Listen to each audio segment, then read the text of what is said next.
Welcome back to the Unteachables, Chapter 13, Mr. Kermit. No one can stop the passage of time. I've tried. It can't be done. Case in point, every year in early October, Spirit Week comes along. It's like death and taxes. Actually, my 106-year-old grandfather is doing a better job at putting off death than I am avoiding Spirit Week. There's only one word for it: inevitable. At the sight of the truck from Oriental Trading, I head for the faculty lounge, fill the toilet bowl with coffee, and sit in a dark corner, steeling myself for what's ahead. My fellow teachers cast sympathetic glances in my direction, but no one approaches me directly. They know there's nothing they could say. Already, those South African air horns from Hades have begun to sound in the halls. Once the mother lode is passed out, the noise will be beyond imagination. When the cacophony starts, I resolve to close my eyes and dream of June, of early retirement, of another life beyond these walls. I'll unwind, relax, maybe travel, avoiding South Africa, of course, and any other countries where Villa Vazulas are part of their local culture. That's the only thing with half a chance of getting me through this. The thought that this Spirit Week, awful as it is, will be my last. I arrive at 117 to find it empty. For a fleeting instant, I toy with the possibility that my dreams have come true, and every single one of the students is absent on the same day. Maybe they all gave each other mono. That would mean I miss Spirit Week altogether. The intercom interrupts that pleasant thought. Mr. Kermit, it's Bonnie Fox in the nurse's office. I've got Bernard Anderson here with me. The name doesn't ring a bell. Bernard? You know, the boy they call Barnstorm. Someone stepped on his foot, but when I asked for a name, he clammed up. I'm worried that there might be some kind of bullying involved. I almost ask if others are there with him, but I keep my mouth shut. On the off chance that it's true, she might send them back. He's already got crutches, but that seems to be unrelated, the nurse goes on. I've iced the foot, but Bernard refused to let me call his parents. He says he doesn't want to miss anything. Spirit Week, I mutter. Even students who are deliberately excluded still find something irresistible about this three-ring circus. Into the intercom, I add, well, thanks for letting me know. Please don't feel you have to send him back to my class anytime soon. Take your time. We don't want to risk re-injury. I break the connection. One mystery solved, 6 to go. Except it is really a mystery if you don't care. Is it really a mystery if you don't care? Just the fact that they're absent is enough for me. At that moment, the PA system crackles to life. Your attention, please. It's Principal Vargas. Her voice seems higher pitched than usual, and a little shrill, like she's under stress. 7 large cartons are missing from the loading bay. That's all the Velavazulas for Spirit Week. Perhaps somebody thinks this is a joke. I assure you that it isn't. This is stealing, pure and simple. If the school doesn't get its property back immediately, we'll turn the matter over to the police. I sit down at my desk and open the paper to the crossword puzzle. Who would have believed that Spirit Week would start out on such a hopeful note? First, no students. Next, no Valavazulas. How could it be better? Superintendent Thaddeus being abducted by aliens? I frowned. Missing students, missing Valavazulas. Miss Fountain bursts in from next door. At the sight of the empty desk, she exclaims, Mr. Kermit, where are your students? I shook her a coy look. Shh, you'll jinx it. but totally flustered, she rushes across the room and yanks up the Venetian blinds. An appalling sight meets my eyes. A pickup truck is jauntling across the schoolyard, not just any truck, Parker's truck. The payload is piled high with boxes. Parker is at the wheel, his face and shoulder crowded up against the driver's side window by the rest of the missing Unteachables. Three more jog along the pickup. "They hate me," I exclaim. "Of course they don't hate you," Miss Fountain shouts back. "Why would you say such a thing?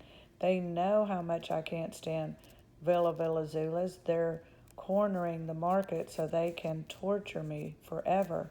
Come on." She grabs my arm and literally drags me to the nearest exit. "We've got to stop them before this becomes a police matter and the children end up in trouble."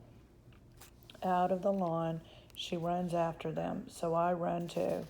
I haven't run in 15 years, and I'm not so good at it.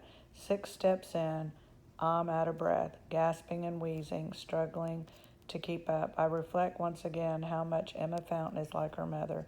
In the middle of a crisis, her number one concern is for the children, shouldn't so that the children shouldn't get in trouble. Why not? Trouble was invented for juvenile delinquents who do things like this.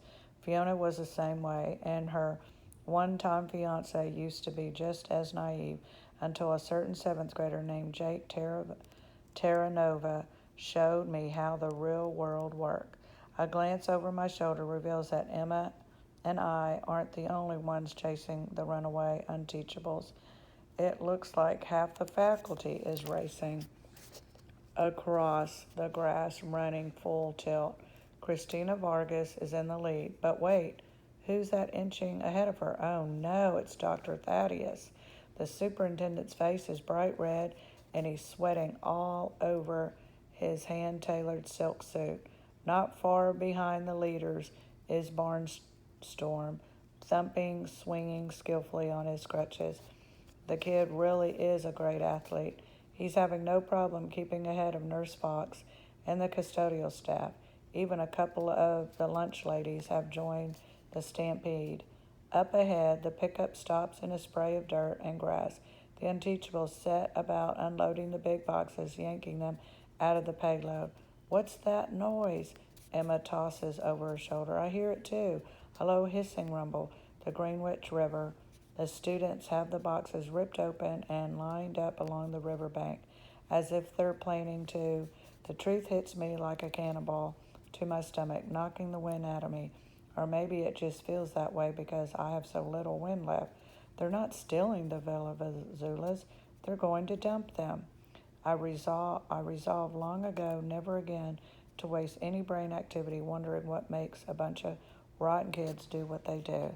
But this is something that can't be ignored. Hijack a shipment of Villazulas only to throw them away. Why? Aldo's voice reaches me from the riverbank. "It's Ribbit." What happens next might be the strangest part of an already bizarre episode. The Unteachables, caught red-handed in the middle of a ridiculous crime, all start cheering. What choice do I have but to try to get the bottom of this? I charge up to the group. "Has everybody gone crazy?" I demand, panting from the long sprint. What could possibly be the point of? That's all the breath I have left. I double over, clutching my thighs, gasping. "We did it, Mr. K," Parker crows. "We got the Villazulas, all 1,000 of them, 1,008, Matteo corrects. At this point, it's just babble. I saw the shipment in the loading bay. Elaine created a distraction on Barnstorm's foot. We got the idea from the Grinch. I throw my arms around a carton and pick it up, nearly rupturing a disc in the process. Who knew that a box of light plastic horns could be so heavy?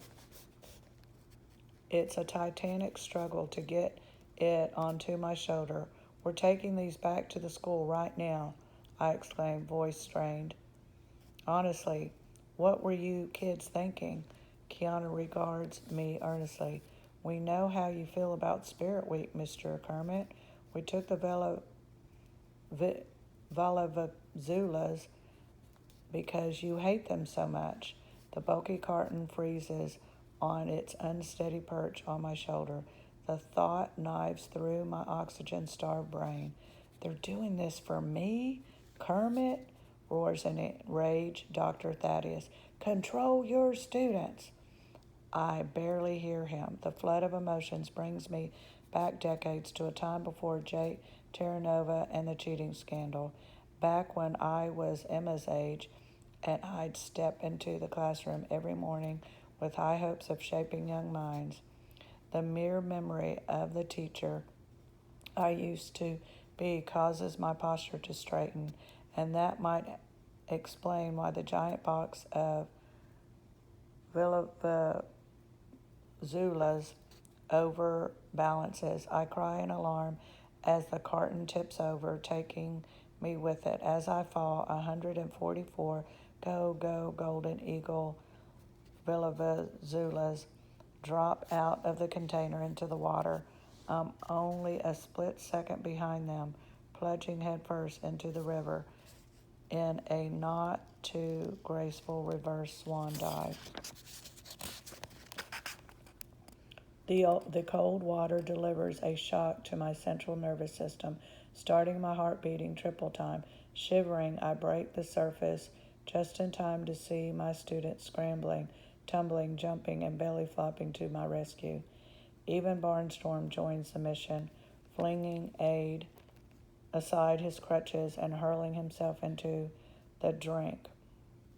In the process, the kids manage to overturn the other boxes and kick most of the remainder of the shipment into the river with them. It's a moment that's definitely not covered in Teachers College, standing with your entire class in chest-high water while 1,008 bobbing Villavazulas drift off downstream. Elaine has Mateo by the collar to keep him from sailing away with the noisemakers. Of all the miserable things that have happened to me during Spirit Week over the years, this ranks about 6. Chapter 14, Hijacked Horns, Scuttle Spirit Celebration, The Greenwich Telegram, Local News by Martin Landsman, Staff Reporter. Greenwich Middle School's annual Spirit Week was a disappointment this year after a prank gone awry dropped a shipment of traditional Villavazulas into the river. Although more than half the noisemakers were eventually recovered, there was little enthusiasm at the school for blowing them. I'm not putting my mouth on those things, one student commented. You know, fish go to the bathroom in the water. District officials are not revealing the names of the perpetrators of the prank, saying only that they have been appropriately reprimanded and their teacher is a veteran educator. But the telegram has learned that the teacher in question is Mr. Zachary Kermit, who is still remembered for his involvement in the 1992 cheating scandal that remains a serious black eye for Greenwich schools. Christina Vargas finishes reading the article and slides it back across my desk. Surely you're not still angry at Zachary Kermit for what happened 27 years ago. Why shouldn't I be? I asked irritably. The whole town remembers a scandal. The fact that it came up in this story proves that. The principal shrugs. You know well as I do that the real culprit was Jake Terranova. He's the one who got his hands on a stolen exam and went into business selling it to the classmates.